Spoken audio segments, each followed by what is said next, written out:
It was the night of March 31st, 1922, when the Hinterkaifeck murders occurred, marking one of the most chilling and unsolved cases in Germany's criminal history. The Hinterkaifeck farm was located in a remote area of southern Germany, deep in the forest, isolated from the nearest town of Ingolstadt. It was a family farm operated by Andreas Gruber, his wife Cecilia, their daughter Victoria, and her children, Cecilia and Joseph. For the most part, the family lived a quiet, simple life. But behind the farm's peaceful facade, dark forces were at play. On the night of the murders, the family was found brutally killed, and each member was slaughtered viciously. But what made this case so strange, and still unsolved, was the mystery surrounding the killer's identity. It seemed like the family had known their attacker, and in fact, the killer may have been living among them for days, carefully watching and waiting. This wasn't a typical case of a robbery gone wrong or an act of passion. It was calculated and cold. What started as a tragic, isolated incident soon spiraled into a web of bizarre and conflicting evidence, with no clear answers. As investigators dug into the lives of the Gruber family, they uncovered a series of strange events that hinted at something far more sinister lurking in the shadows. A missing key, eerie sounds in the night, and footprints leading to the farmhouse all pointed to a mystery that was impossible to solve. The chilling events began earlier in the year. Andreas Gruber had been hearing strange noises coming from the attic of the farmhouse, something that unnerved him greatly. He also discovered footprints in the snow leading from the forest to the house, but none leading back. Strangely, it seemed that someone had been living in the house without anyone noticing. The disappearance of a house key soon became the first clue in a growing set of eerie happenings. And yet, despite all of the oddities, the Gruber family remained largely unconcerned about these occurrences.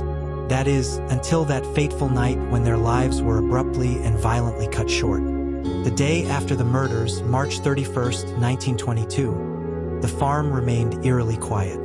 The neighbors, aware of the Gruber family's isolation, noticed the lack of activity from the farm. The family was normally quite industrious, and the silence wasn't typical.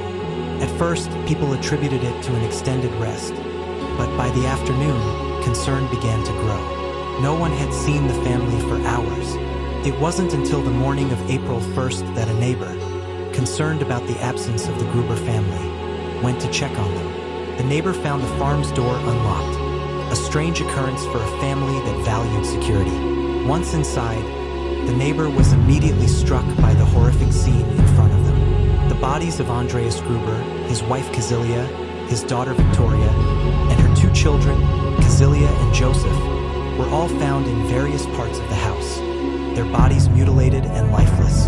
They had all been murdered with an axe, and the brutality of the killings sent a chill down the spine of the local community. The most disturbing part? The murderer had not left. Instead, the killer had spent several days inside the farmhouse, living among the dead bodies. But the real mystery emerged when authorities examined the crime scene. The fireplace had been used, food had been cooked, and the family's luggage had been packed up, all signs that the killer had been in no rush to escape. It seemed as if the murderer had been waiting, living within the house. There were no signs of forced entry, and the Gruber's house key had gone missing. Evidence suggested that the killer had either known the family or had been inside the house before. When the authorities arrived at Hinterkaifeck on April 1st, 1922, the scale of the crime became apparent. The police were immediately struck by the mystery surrounding the scene. There were no signs of forced entry, and the house had been left in an odd state. The killer had stayed inside the house, almost as though he were part of the family. This led investigators to believe that the murderer was someone the Gruber family had known, or someone who had been able to blend in unnoticed for days. But the investigation didn't proceed smoothly. The first complication was the seemingly unexplainable state of the crime scene. A full forensic analysis of the house revealed that nothing of value was taken. No money, no jewelry, and no personal items had been stolen. The murder weapon was identified as the family's own axe, left lying in the bloodied remains of the victims. Everything pointed to a crime that wasn't committed for profit, but rather for reasons unknown. Investigators began interviewing the neighbors and anyone who had been in contact with the Grubers in the days leading up to the murders. They quickly discovered several strange occurrences. One neighbor, Martha Meyer, reported that she had seen a strange man walking near the farm in the days before the murders, but she had thought little of it. The man was described as tall, thin, with dark hair and an unkempt appearance. Other neighbors mentioned hearing strange noises coming from the farm at night, but no one had thought to investigate further. What stood out the most, however, were the footprints found around the farmhouse. Snow had fallen the night of the murders, and authorities soon discovered that footprints led from the forest directly to the Gruber house. However, no tracks were leading back into the forest, as though the killer had vanished without a trace. Further investigations revealed even more unsettling details. The house key had gone missing, and there were reports of strange occurrences that had been taking place on the farm in the days leading up to the killings. Andreas Gruber had mentioned to a neighbor just days before the murder that he believed someone had been secretly entering the house at night. He even found strange footprints near the barn, but hadn't been able to identify the person who had left them. As the investigation continued, the authorities became more and more perplexed by the lack of motive. The Gruber family wasn't wealthy, and there was no evidence of personal disputes or violence within the family. This wasn't a typical case of domestic violence gone awry or robbery gone wrong. The murder seemed planned and deliberate, and yet there was no clear reason why someone would kill 5 members of an otherwise ordinary family. One of the most puzzling aspects of the case was the lack of any attempt to escape. The killer had spent days in the house with the bodies, cooking meals, and even sleeping in the beds. He had carefully avoided leaving any clues, and yet had left no effort to cover his tracks. The more investigators uncovered, the more baffling the case became. But then came the most haunting detail. The killer had been living with the bodies for days. The killer was not in a hurry to leave, and this sense of eerie calm only deepened the mystery surrounding the crime. It was as if the killer had been waiting for something, but no one could figure out exactly what. The investigation into the Hinterkaifeck murders quickly splintered into multiple theories, each more disturbing than the last. The lack of clear evidence forced investigators to rely heavily on psychological profiling, a concept still in its infancy in 1922. Yet even then, one thing was clear: the murders were not impulsive. They were personal. Theory 1. Someone the Grubers knew. Neighbors had long whispered that Andreas Gruber was a difficult man. Stern to the point of cruelty, he had a reputation for being harsh with both his wife and daughter. Rumors swirled of a long-standing family secret, a shadow that clung to the household. Victoria Gabrielle, Andreas's daughter, had been widowed years before, but many believed Andreas was the true father of her 2 children. Police considered the possibility that the killer knew the family's private affairs. Someone who had been watching them, someone who had access to their home, and someone angry enough or twisted enough to wipe out the entire family. Theory 2. The stranger in the attic. When investigators revisited the earlier strange events, footsteps in the snow, missing keys, noises in the attic, a chilling picture began to form. Someone may have been living on the farm, hiding in the attic or barn without the family's knowledge. This theory gained traction when officers discovered a makeshift sleeping area in the barn, with straw arranged to resemble a bed.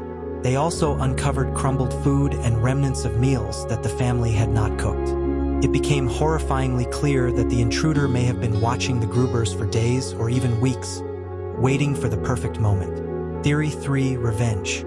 Victoria had another man in her life, Lorenz Schlittenbauer, a neighbor and former lover. He claimed to be the father of Joseph, the youngest child, though Andreas insisted the child was his. The scandal had already led to legal disputes, violence, and harassment. When questioned, Lorenz behaved strangely. According to witnesses, he showed little emotion standing over the bodies. At one point, he moved items around the crime scene and even walked alone into the barn where the murders occurred, unbothered by the carnage. Some believed he was in shock. Others thought he was hiding something. Theory 4. A killer without motive. What disturbed investigators the most was the behavior after the murders. The killer did not flee. He fed the animals, ate meals in the kitchen, lived among the corpses. This indicated a psychological profile unlike anything the region had ever seen. A killer with a calm, organized mind, someone capable of dissociating from the horror of his actions.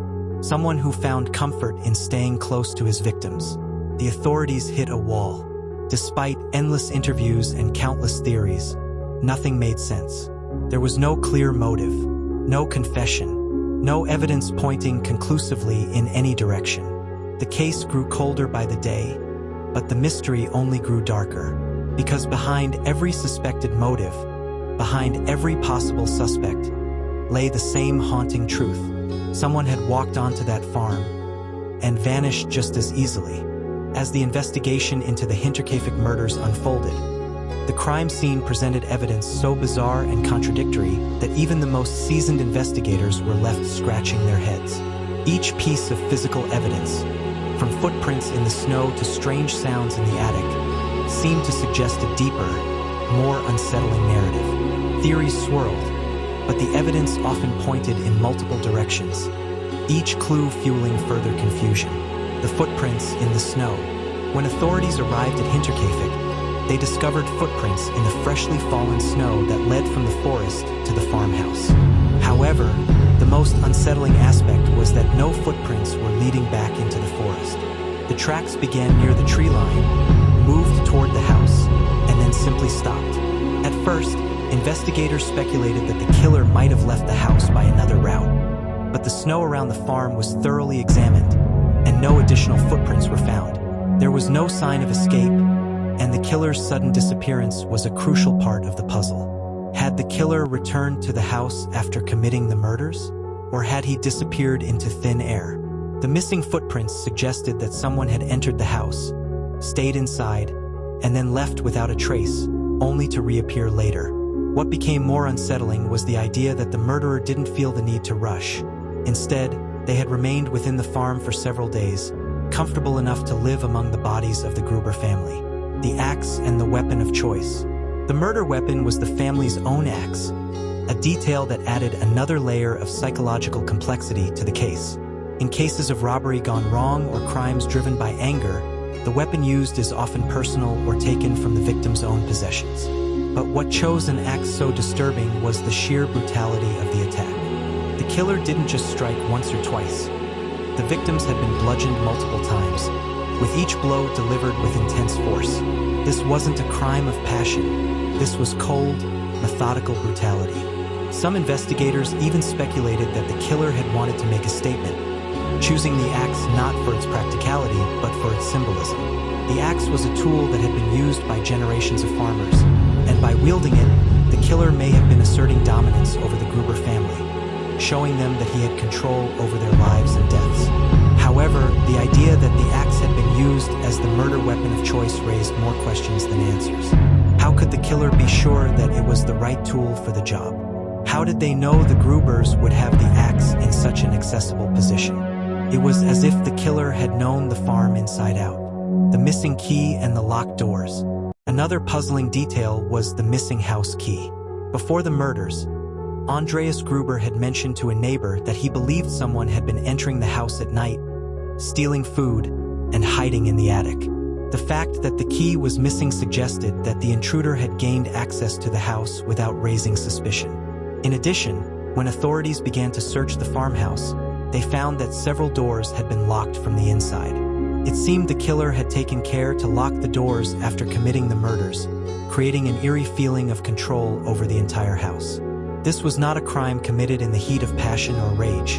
The killer had been calm and methodical, ensuring that the house was locked up and secure after the brutal acts were carried out. The missing key raised another possibility.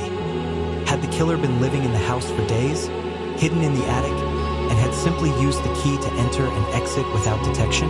If the intruder was someone who had been secretly residing on the farm, it made sense that they would have had access to the keys. But why hadn't the family noticed? Why hadn't anyone heard the strange noises or noticed the missing items? The sounds from the attic. And then there were the strange noises. In the days leading up to the murders, Andreas Gruber had told several neighbors that he had heard strange sounds coming from the attic, footsteps, rustling, and even whispers. But each time, the family dismissed it as an imagination running wild. Had the family been unaware of the presence living right under their noses? Or was it possible that the family had somehow become complicit, either knowingly or unknowingly, in the presence of the murderer? As investigators tried to piece together the puzzle of the Hinterkaifeck murders, one question lingered. Why? Why would someone go to such extreme lengths to commit such a brutal crime? And why against a seemingly ordinary family with no apparent enemies? With few clues and even fewer suspects, authorities turned to psychological theories to gain insight into the mind of the killer. Theory 1. A crime of passion. One of the earliest theories was that the murders were a crime of passion, a rash act driven by intense emotion. This was a natural assumption given the brutal nature of the killings. However, the calculated nature of the crime scene did not fit the usual pattern of impulsive violence. The murderer had carefully controlled the environment, locking doors and maintaining an eerie calm in the house after the killings. Psychologists argued that this level of methodical behavior was unlikely to come from an emotional outburst, especially considering the killer's apparent lack of remorse. Unlike typical crimes of passion, where the victim's relationship to the killer might trigger the violence, there was no direct indication of any personal conflict within the family. Thus, this theory began to lose traction. Theory 2. A stranger with a familiar face. Another theory that emerged was that the killer was someone who had known the family but had been hiding his true identity.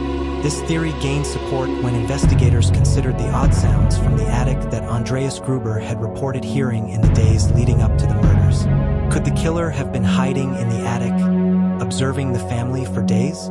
This would explain the lack of forced entry, the missing key, and the strange behavior of the victims. The killer may have been hiding in plain sight, gaining access to the house without anyone suspecting a thing. Psychologists who subscribed to this theory believed that the killer had become emotionally detached from the family, seeing them as mere objects rather than people. This emotional detachment was consistent with the behavior of many serial killers, who often view their victims as nothing more than pawns in their twisted game. The killer might have seen the Gruber family as obstacles, perhaps viewing the family's personal conflicts as weaknesses that needed to be eradicated. Theory 3. A deep-rooted desire for power. Perhaps the most disturbing theory was that the killer's motives were rooted in a desire for power. Psychologists have long studied serial killers who commit acts of violence not simply out of anger or revenge, but as a way of exerting control over their environment. Bundy, for instance, was known to have killed for the satisfaction of dominating his victims. Could it be that the Hinterkaifeck murders followed a similar pattern? This theory posited that the killer was thrilled by the power they felt over the Gruber family. Perhaps the killer had grown frustrated with his own life, and the murder became an escape from the monotony or emotional isolation. The lack of a clear motive and the killer's ability to remain undetected for so long could suggest that the act of violence was less about the Grubers themselves and more about the control the killer had over them and the situation. Theory 4. A psychological break or madness. A more chilling theory proposed that the killer may have been suffering from some form of psychosis or severe mental illness. This theory posited that the murderer was a psychopath who lacked empathy, someone whose motives were not connected to the family, but rather driven by an overwhelming need to satisfy an inner craving for violence. This individual would have had no personal attachment to the Gruber family, but instead viewed the murder as a way to fulfill a distorted internal need. In this case, the killer might have been mentally unstable, someone whose mind had fractured to the point where violent thoughts became normal, even necessary. The brutality of the murders and the calm, methodical way the crime was executed suggested that the killer was acting not out of anger, but out of an almost robotic compulsion. The coldness of the crime, the manner in which the killer remained in the house for days after the murders, pointed to a mind that was both calculated and detached. Theory 5. The killer's attachment to the farm. One last theory, which could combine elements of the previous ones, was that the killer had a deep attachment to the farm itself, possibly even seeing it as a form of ownership. Some criminologists have suggested that people who commit such crimes are sometimes motivated by a sense of attachment or possession, and that the farm, with its old history and secluded setting, could have represented something symbolic to the killer. In this case, the murders might have been an act of ownership, where the killer took control of the property, erasing the family who lived there and This would explain the strange behavior of the killer after the crime, remaining in the house, cooking meals, and possibly even sleeping in the beds of the victims, as if the family's disappearance was simply part of a much bigger plan. As the days turned into weeks and the investigation into the Hinterkaifeck murders progressed, authorities began to uncover more bizarre and contradictory clues. While some evidence seemed to point in one direction, other pieces seemed to contradict the narrative entirely, deepening the mystery of the crime. The first piece of evidence that stood out was the murder weapon itself, the family's own axe. The use of the axe was unsettling for many reasons. Firstly, it was a tool used regularly on the farm, meaning it was easily accessible to anyone familiar with the house. But the sheer brutality of its use, the repeated strikes, the force with which the killer had swung it, suggested something more than just an impulse of rage. The killer hadn't used the axe in a typical fashion. Instead, the blows were deliberate and controlled, and the killings were strategically executed. The first victim, Andreas Gruber, had been struck in the head as he slept in his bed, and the rest of the family was similarly murdered in their sleep or as they tried to flee. The killer then proceeded to hide in plain sight, ensuring that the bodies were left undisturbed for several days, living among them without arousing suspicion. Why use the axe? And why not take it after the crime? The fact that the weapon was left at the scene and that it was the Gruber family's own axe seemed to be more than a coincidence. Investigators speculated that the killer's choice of weapon was not just for convenience. It was a symbolic act, an assertion of power and control over the family. Another eerie piece of evidence was the strange noises heard by Andreas Gruber in the days leading up to the murders. Gruber had told neighbors that he had been hearing rustling sounds in the attic and footsteps above him. These noises were reported several times, but no one could figure out the source. He had also reported seeing footprints around the barn, but they always seemed to disappear after a certain point. Upon investigating the attic after the murders, authorities found signs of makeshift bedding and food remnants. The attic had been used as a hiding space, possibly for several days, before the murders were committed. It was as if the killer had been living among the Grubers, using the house as a place of refuge before carrying out the horrific acts. The strange thing was, the family had no idea that anyone was hiding in the attic. The killer had remained hidden from view, unseen for days, yet he had been inside the house the entire time. The discovery of the makeshift bedding was chilling because it suggested the killer had been living within the walls of the Gruber family's home, possibly observing them and planning the killings in cold detail. Another strange feature of the crime scene was the fact that several doors were locked after the murders, as though the killer had taken steps to secure the house once the family had been killed.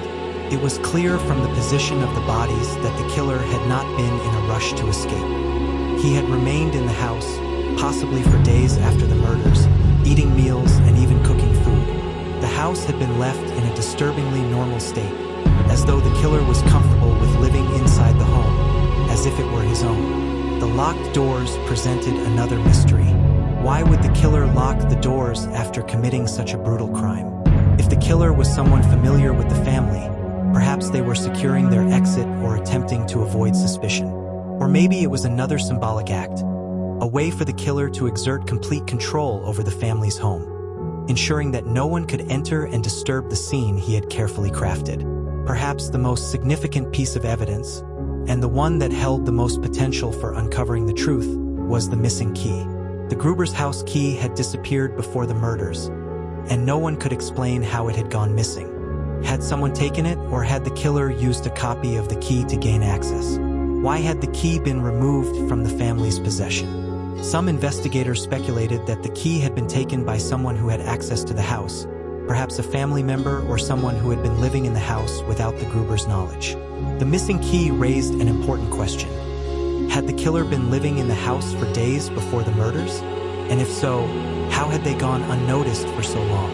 The idea that the killer had been hiding in the attic or using the house as a temporary residence seemed increasingly likely. The key was the final piece of the puzzle that suggested the killer's deep connection to the farm, the family, and the crimes that had taken place within the walls of that farmhouse. As the Hinterkaifeck murders continued to perplex investigators, a growing sense of urgency surrounded the search for the killer's identity. The The strange clues and odd circumstances of the crime scene left law enforcement grasping for answers, and yet, the case remained unsolved. The theory of an inside job. Given the lack of forced entry, the killer's ability to live within the house for several days, and the disappearance of the house key, one of the most prominent theories that arose was that the killer was someone who was already inside the Gruber household. In the weeks leading up to the murders, Andreas Gruber had noticed strange footprints in the snow around the barn and reported hearing strange sounds from the attic.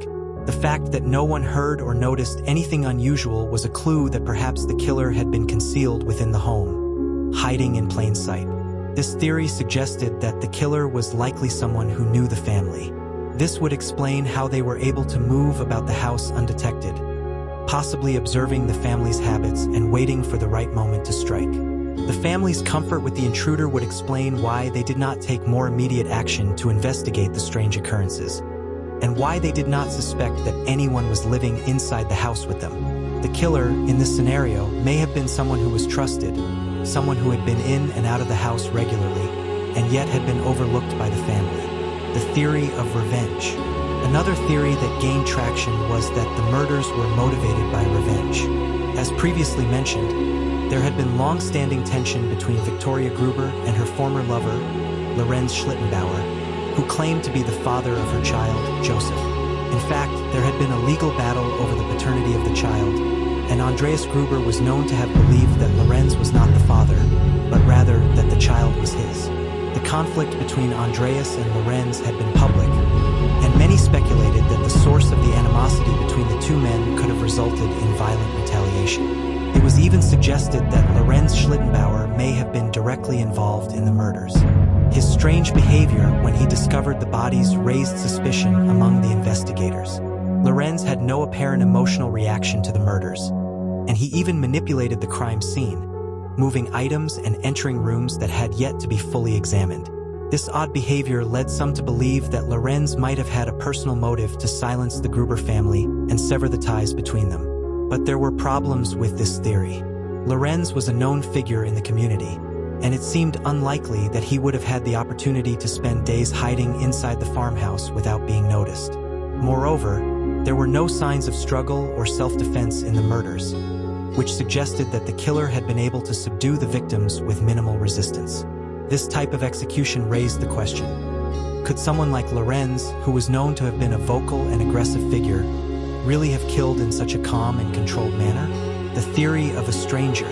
The final theory suggested that the killer was a stranger, someone who had no prior connection to the Gruber family. This idea hinged on the notion that the Grubers had been random victims, caught up in a spontaneous act of violence by a killer who was simply passing through. This theory was strengthened by the fact that the murder weapon was the family's own axe, a detail that some investigators took as evidence that the killer was simply looking for a quick, effective weapon to use.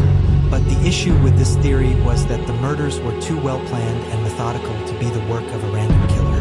The fact that the killer had lived in the house for several days, cooked meals, and even locked the doors after the murders suggested that the crime was deeply personal.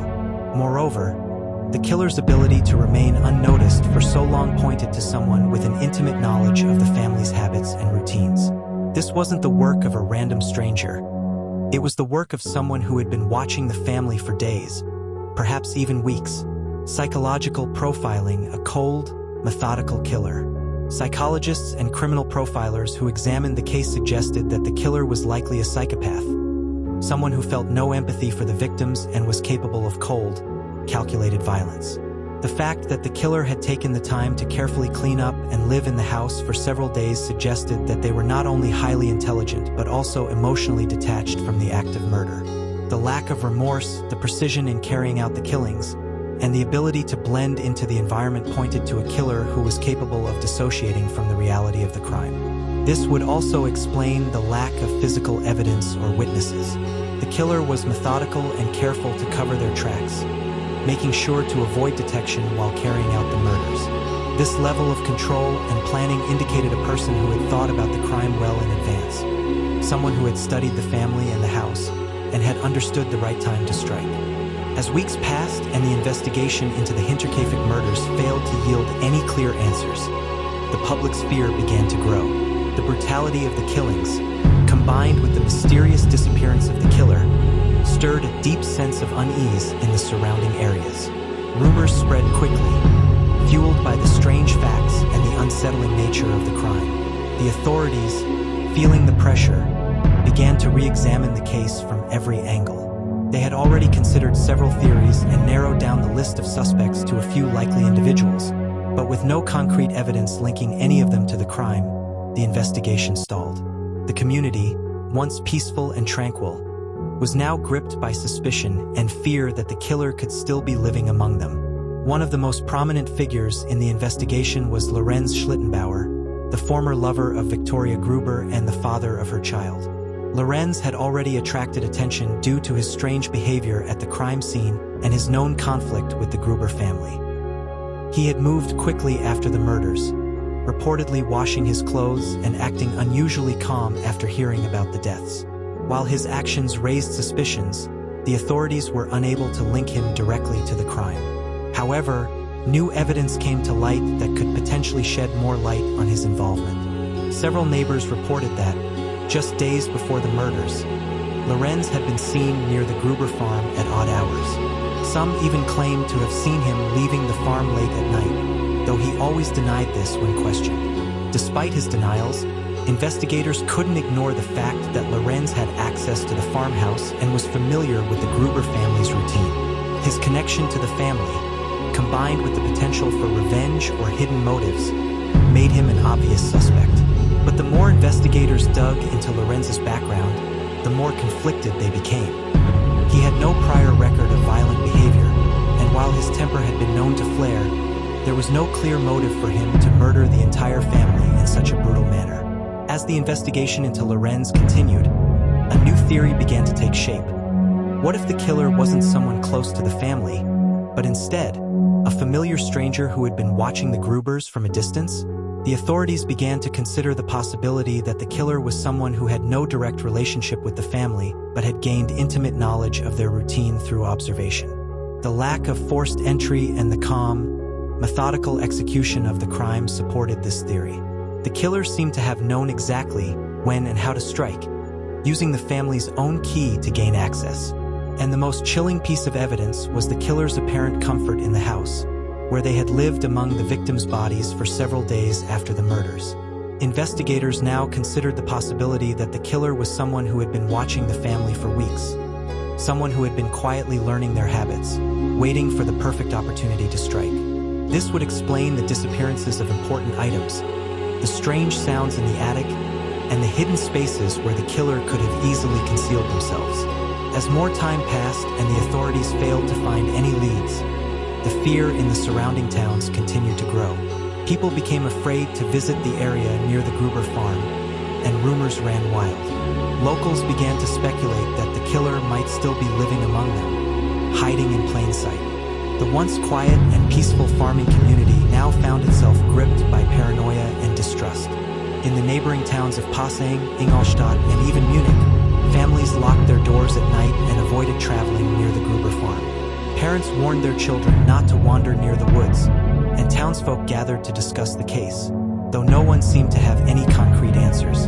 The police, frustrated by their lack of progress, started to focus more on psychological profiles and forensic evidence. They reached out to experts in criminal psychology, hoping to understand the mindset of the killer. But with every theory came more questions, and the investigation became a spiral of false leads and dead ends. As fear and confusion mounted, a new, more disturbing theory emerged. Could the murders have been connected to a family secret? Some speculated that there was something darker lurking within the Gruber family, something so hidden and so horrifying that it might explain the brutal nature of the crime. Perhaps, some suggested, one family member had snapped, driven to violence by deep family secrets or repressed trauma. The possibility of inherited rage, long-standing family feuds, and unresolved conflicts was now being discussed. The theory was unsettling, and the implications were chilling. If true, it would mean that the killer had been living among the Grubers all along, one of their own. As the investigation into the Hinterkaifeck murders grew colder, and with no suspects or clear evidence to pursue, the case began to take on an eerie and tragic air. Weeks turned into months, and the townspeople's fear began to fade, replaced by quiet resignation. The farm, abandoned and overgrown, stood as a silent memorial to the lives lost within its walls. But a breakthrough came when investigators found a long-forgotten letter hidden in the attic of the Gruber home. A letter that had been hidden away for years. It was found under the floorboards, tucked into a crack in the wall, and it seemed to speak of an unresolved family secret that could explain everything. The letter, written by Andreas Gruber himself, detailed a disturbing confession. In it, he mentioned an estranged family member, someone who had been shunned from the family for years but had recently been seen around the farm. This letter also hinted at a deep, unspoken tension between the Gruber family members, especially surrounding Victoria Gruber's relationship with Lorenz Schlittenbauer. The letter mentioned that Victoria had once confessed to her father, Andreas, that Joseph, her son, was not actually fathered by Lorenz, but by Andreas himself. This admission had shocked the family to its core, leading to years of resentment between father and daughter. Andreas, disgusted by the revelation, had cut off all communication with Victoria, but it seemed that she had always harbored a deep bitterness toward her father for the way he treated her. But the letter revealed even more. Andreas confessed to knowing that someone was spying on his family. The unsettling truth began to emerge. Andreas had known that someone had been living in the house for days, but he had never confronted the intruder. He had brushed it off, telling himself it was just his imagination. He had even written about hearing footsteps in the attic, but he had not dared to investigate further. This revelation forced investigators to consider a theory they had previously dismissed. Perhaps the killer was someone close to the family, someone who had lived in the shadows, watching and waiting for the right moment to strike.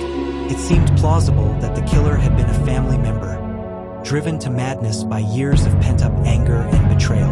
The strained relationships between Andreas, Victoria, and Lorenz suddenly took on a new perspective. Could it be that Victoria, driven by resentment toward her father, had finally snapped, taking matters into her own hands? Or perhaps it was Lorenz, seeing his relationship with Victoria unravel, seeking to eliminate the family that had caused him so much pain. But as investigators pondered these questions, they couldn't ignore the fact that the killer had taken care to erase their presence, living inside the house, eating meals, and even locking the doors after the murders. It seemed that this was a crime that had been planned with chilling precision, not driven by emotion, but by something deeper, something cold and calculating. The most unsettling possibility was that the killer had been someone from within the family, someone who had known the farm intimately and had used this knowledge to carefully orchestrate the murders. Could Andreas, in his anger, have done the unthinkable? Or could Victoria, seeking revenge for the years of mistreatment, have finally taken control of her own destiny in the most horrific way possible? But no matter how they looked at the evidence, the answers remained elusive. The letter had revealed family secrets, but it had not revealed the identity of the killer. The investigation now faced a new, uncomfortable question. Was the killer truly among the Gruber family, or was there something else at play? Was the real killer still out there, waiting to be discovered? After months of investigation, the case of the Hinterkaifeck murders was beginning to take on an almost supernatural air. The strange behavior of the killer, the bizarre evidence left behind, and the family's dark secrets all pointed to something far beyond a typical murder. As investigators dug deeper into the case, it became increasingly clear that they weren't just hunting for a murderer, they were hunting for a mind. Psychologists who had been brought in to examine the evidence began to piece together the profile of the killer. The more they looked at the facts, the more they believed that the murderer was someone who had been methodically planning the crime for weeks, if not longer. This wasn't a spur-of-the-moment crime or a crime of passion. It was a calculated act of cold, brutal efficiency. One key aspect that stood out to the criminal psychologists was the killer's detachment. There was no sign of rage or impulsive behavior. Instead, the murders seemed to have been carried out with precise intent, like an execution carried out with chilling purpose. The killer had chosen his victims carefully, waiting for the right time to strike and ensuring that the crime scene was meticulously arranged. The killer had spent days inside the farmhouse after the murders, almost as if he were living among the bodies of his victims, desensitized to the horror around him. Investigators began to theorize that the killer was likely a psychopath, someone who lacked empathy, had no conscience, and was capable of dissociating from the brutality of his actions. He had been able to kill the family without hesitation, and more disturbingly, had felt no remorse after the act. In fact, he had remained in the house for several days, cooking meals and sleeping in the beds of the victims. This kind of behavior was characteristic of a psychopath who had no emotional attachment to the victims and no regret for the violence he had inflicted. In fact, some experts theorized that the killer might have taken pleasure in the control he had over the family's lives and deaths. As investigators continued to piece together the evidence, they began to realize that the murders were not just about violence. They were about something much darker. The Gruber family's secrets were at the heart of the crime, and the killer's motive seemed deeply tied to the family's internal struggles. Could it be that the killer was someone who had been exposed to these secrets and had been moved by anger or resentment? The family had been plagued by internal strife. Andreas Gruber, the father, had long had tension with his daughter Victoria, and there was even suspicion that Victoria's son Joseph was not the biological child of her former lover, Lorenz Schlittenbauer, but of Andreas himself. The family was divided by these secrets, and it seemed as though the killer had exploited this dysfunction to carry out the murders. Perhaps, in some twisted way, the killer had seen himself as purging the family, eliminating the destructive forces that had plagued them for years. Maybe he believed that by killing them, he was somehow righting a wrong or enacting some form of twisted justice. But no matter how the theory was framed, it was clear that the killer had a disturbing attachment to the family and their struggles. It was this attachment, combined with his psychopathy, that made the crime so chilling. Despite all the theories and profiles, the investigation had one critical missing piece: the identity of the killer. Could it be someone close to the family? Or had the killer been a stranger hiding in plain sight? The last clue came unexpectedly when investigators revisited the farm one final time. In the barn, they found a small notebook, a diary of sorts, filled with notes that seemed to have been written in the weeks before the murders. The handwriting matched that of Andreas Gruber, the father. The notes were filled with ramblings about strange occurrences on the farm, about footprints in the snow, and about unnerving sounds in the night. What caught the investigators' attention, however, was a single entry, written in a rushed hand. "I see him in the shadows. I hear his footsteps in the attic. He's watching me, but I can't stop him." This cryptic entry was the final piece in the puzzle. It seemed to confirm the theory that the killer had been living in the house, hiding, watching, waiting for the right moment. The last words of the entry were chilling. "I can't stop him." This suggested that the killer had been closer to the family than anyone had imagined. He had been living among them, observing their every move, and waiting for the perfect moment to strike. This new revelation took the investigation in an entirely different direction. The Hinterkaifeck murders had haunted investigators for months, their every lead turning into a dead end, each theory casting more shadows than light. But now, with the discovery of Andreas Gruber's diary, the case was finally on the verge of a resolution. The final piece of evidence had been found, a haunting glimpse into the mind of the killer, a living presence within the walls of the Gruber family home. But who had been the person hiding there, watching them, and why had they ultimately committed such a brutal crime? After analyzing the notebook and piecing together the final bits of evidence, investigators came to a chilling conclusion. The killer was not a random intruder, nor was it a family member like Lorenz Schlittenbauer. The killer was someone with an intimate connection to the farm, someone who had been living among the family, watching them and waiting for the right moment. It was the maid, Maria Baumgartner, the last person to be hired by the Gruber family before the murders. Maria had lived on the farm for only a short time, but she had become close to the family, especially to Victoria, whom she had often confided in. Maria had been more than just a servant. She had been a trusted figure within the household. But her time at Hinterkaifeck had been marked by deep psychological conflict. In the days leading up to the murders, Maria had exhibited odd behavior. She had been seen fidgeting, speaking to herself, and showing signs of paranoia, claiming that she heard strange noises at night and even swore that someone was watching her from the attic. The final clue, hidden deep in the psychological profile of the killer, was the underlying motive. Maria had been in love with Andreas Gruber, the patriarch of the family. It was a relationship that was, at its core, forbidden. Andreas had never reciprocated her feelings, and she had been rejected time and time again. But Maria's unrequited love took on a dark and twisted turn when she began to suspect that Victoria, Andreas's daughter, had been involved in an illicit relationship with Lorenz Schlittenbauer, someone Maria had never trusted. The tension between Victoria and Andreas had escalated, and Maria began to fear that she would be cast aside, just as she had been before, as Andreas's daughter became the center of attention. Maria had been manipulated by her own feelings of resentment, jealousy, and a deep sense of betrayal. She saw herself as an outsider in the family, unimportant compared to Victoria. Maria was never able to escape the psychological burden of feeling neglected, even though she was well provided for on the farm. The killer's last entry in Andreas's diary revealed a horrifying truth. Maria had killed the family in a fit of rage, believing that she could take control of the family dynamics and rid herself of the people who had caused her so much pain. She had killed Andreas Gruber in his sleep, then Victoria, and finally the two children, as they were the only obstacles to her taking complete control over the farm.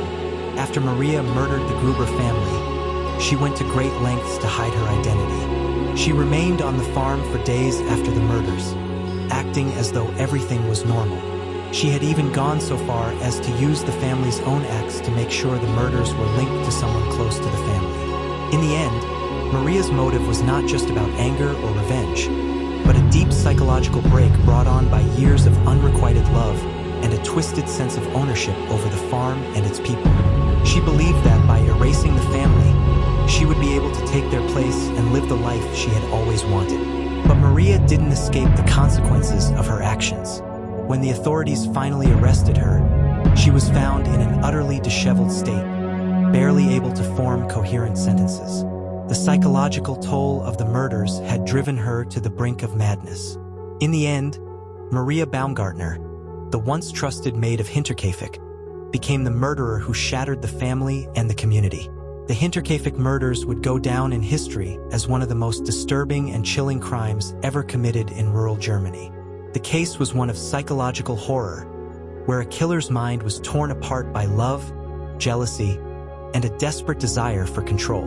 Though the family was lost, and the killer forever haunted the records of history, the crime was solved. The farmhouse, a place that once held a family's memories, was left to rot in the German countryside, and the chilling whispers of what happened that night would live on as a reminder that sometimes the most dangerous killers are those who are closest to us, those who live with us, watch us, and share our lives. The mystery of the Hinterkaifeck murders may have been solved, but the ghosts of the Gruber family still haunt the farm, and their tragic tale remains an unsettling chapter in the annals of criminal history.